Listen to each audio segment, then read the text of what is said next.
નમસ્કાર, પ્રણામ, સ્વાગત છે તમારો એક નવા વિડીયોમાં। દોસ્તો, આજે હું તમારા માટે એક રહસ્યમય સવાલોથી ભરેલી એક રોચક અને ખૂબ જ જ્ઞાનવર્ધક કહાની લઈને આવ્યો છું।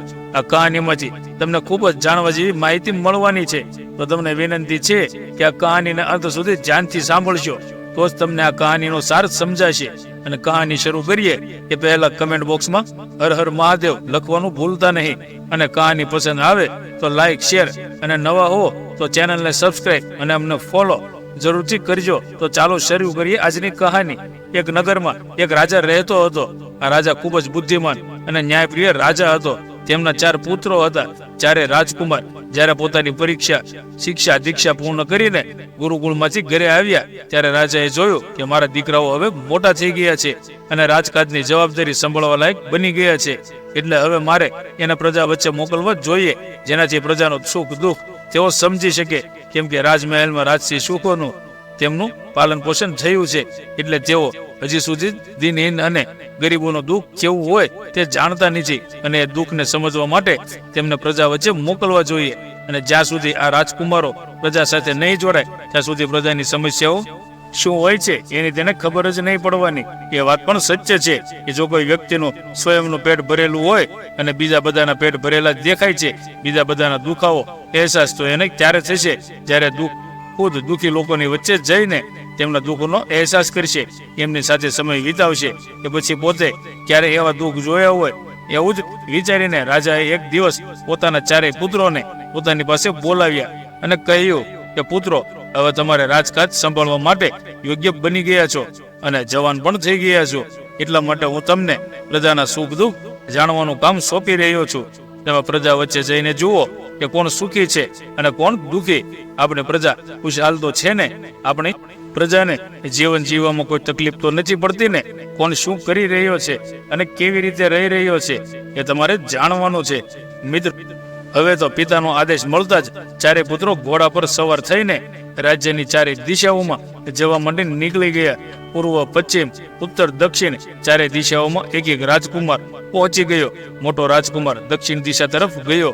ઘણા નગરોની હાલત જોઈને તે એક જંગલમાં પહોંચી ગયો। ત્યાં તેને એક આશ્રમ જોવા મળ્યો અને આશ્રમમાં ખૂબ જ સુંદર 4 ઘોડા બાંધેલા હતા। આવા ઘોડા આ રાજકુમારે પહેલી વાર જોયા હતા। ત્યાંથી થોડા દૂર એક સાધુનું જાન સાધનામાં લીન હતા। હવે એ રાજકુમારે વિચાર્યું કે આ ઘોડા જરૂર આ સાધુ મહાત્માના હશે, એટલે આ મોટો રાજકુમાર સાધુ પાસે ગયો અને પૂછવા લાગ્યો કે એ મહાત્મા, શું આ ઘોડા તમારા છે? ત્યારે સાધુ મહાત્માએ ઉત્તર આપ્યો કે હા, આ ઘોડા મારા છે, પરંતુ તમે કોણ છો? ત્યારે રાજકુમારે પોતાનો પરિચય આપ્યો કે હું આ રાજ્યના રાજાના મોટો પુત્ર છું અને મારા પિતા એ મને રાજ્યમાં ભ્રમણ કરવાનો આદેશ આપ્યો છે। તેમણે કહ્યું છે કે રાજ્યમાં ભ્રમણ કરીને જુઓ કે આપના રાજ્યની પ્રજા કેવી રીતે રહે છે, કોણ સુખી છે, કોણ દુઃખી છે। એટલે સાધુએ પૂછ્યું કે શું તમને આ ઘોડા પસંદ છે? ત્યારે રાજકુમાર કહે છે, મહાત્મા, તમારા ઘોડા ખૂબ જ અદ્ભુત છે અને તમારી આજ્ઞા હોય તો મારા રાજ્યમાં ભ્રમણ કરવા માટે તમારો ઘોડો લઈ શકું। એટલે સાધુએ કહ્યું, આ રાજકુમાર, કેમ નહીં, તમે આ ઘોડો લઈ શકો છો, પરંતુ મારી એક શરત છે કે આ ઘોડા પર બેસીને ત્યારે તમે રાજ્યમાં ભ્રમણ કરશો અને જે કંઈ પણ તમને તમારી આંખોથી જોવાનો છો એનો મતલબ તમારે અહીં આવીને મને સમજાવવો પડશે, અને કદાચ તમે એનો મતલબ નહીં સમજાવી શકો તો હું તમને પથ્થરની મૂર્તિ બનાવી દઈશ અને સૂર્યાસ્ત થયા પહેલા તમારે મારો ઘોડો મને પાછો આપવો પડશે। હવે રાજકુમારે આ સાધુની શરત માની લીધી અને આ 4 ઘોડામાંથી એક ઘોડો છોડી લીધો અને એની પીઠ ઉપર બેસીને રાજ્યમાં ભ્રમણ કરવા નીકળી ગયો। ચાલતા ચાલતા રાજકુમારને રસ્તામાં એક અજીબ વસ્તુ જોવા મળી।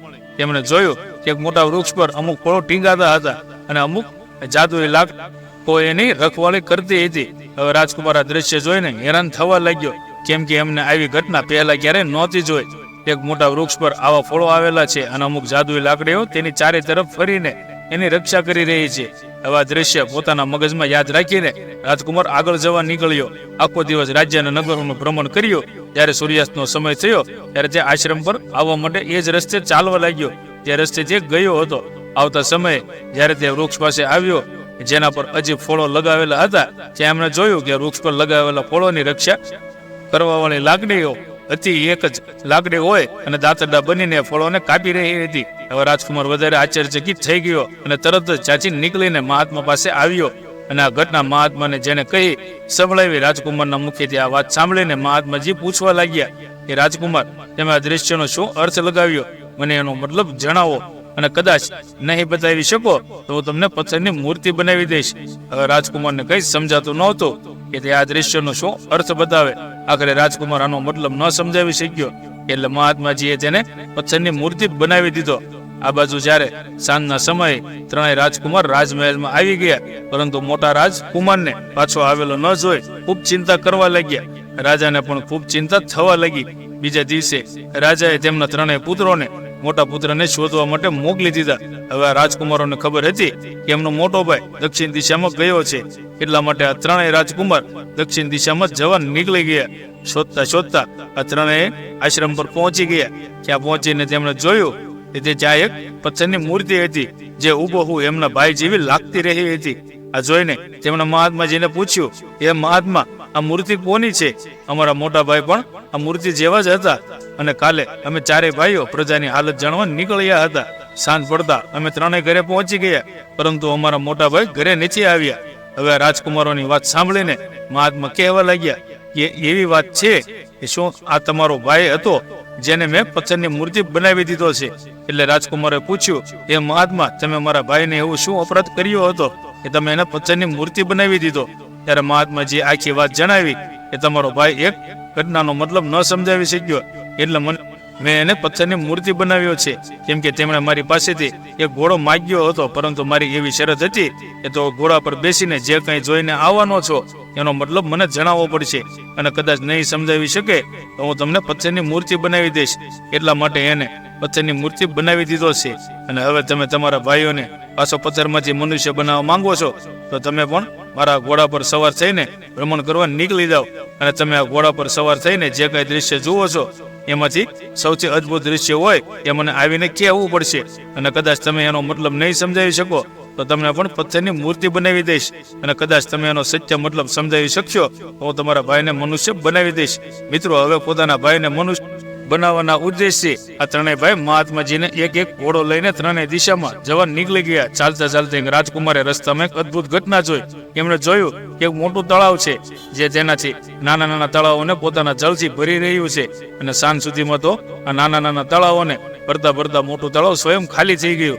બીજા રાજકુમારે જોયું કે એક ગાય પોતાનું વાછરાનું દૂધ પી રહી હતી. અને ત્રીજા રાજકુમારે જોયું કે એક વ્યક્તિ પોતાના માથા પર ખૂબ મોટો લાકડીનો ભારો લઈને જઈ રહ્યો હતો, અને રસ્તામાં કદાચ એને નાની નાની લાકડીઓ મળતી જતી તો એને પણ ઉઠાવી લેતો હતો. જ્યારે તેના માથા પર પહેલેથી આટલું વજન હતું તો પણ તે પોતાના માથા ઉપર વજન વધારતો હતો. ત્રણેય રાજકુમાર સૂર્યાસ્ત થયા તથા પહેલા જ મહાત્મા પાસે પહોંચી ગયા, અને તેમણે જે કંઈ જોયું તે તમામ ઘટનાઓ મહાત્માને જેને સંભળાવી દીધી.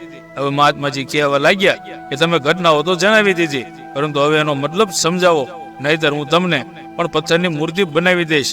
હવે ત્રણેય રાજકુમારોને આ ઘટનાઓનો ના મતલબની ખબર હતી નહોતી પડતી, કે એટલા માટે મહાત્માએ ત્રણેયને રાજકુમારોને પણ પથ્થરની મૂર્તિ બનાવી દીધા.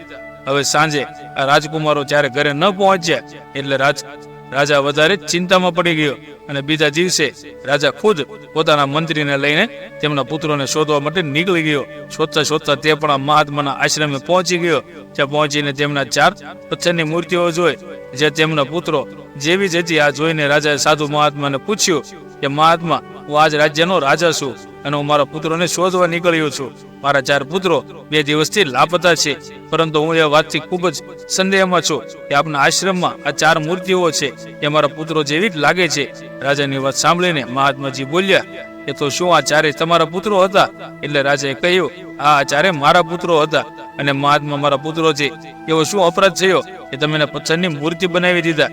ત્યારે મહાત્માજી કહે છે કે તમારા પુત્રો મારા પ્રશ્નોનો ઉત્તર ન સમજાવી શક્યા, એટલે શરત અનુસાર તેમને પથ્થરની મૂર્તિ બનાવ્યા છે. અને કદાચ તમે એને મનુષ્ય બનાવવા માંગતા હો તો તમે પણ મને મારો પ્રશ્નનો સત્ય અર્થ સમજાવી દો. ત્યારે રાજાએ કહ્યું કે મહાત્મા, તમે મને તમારો પ્રશ્ન જણાવો.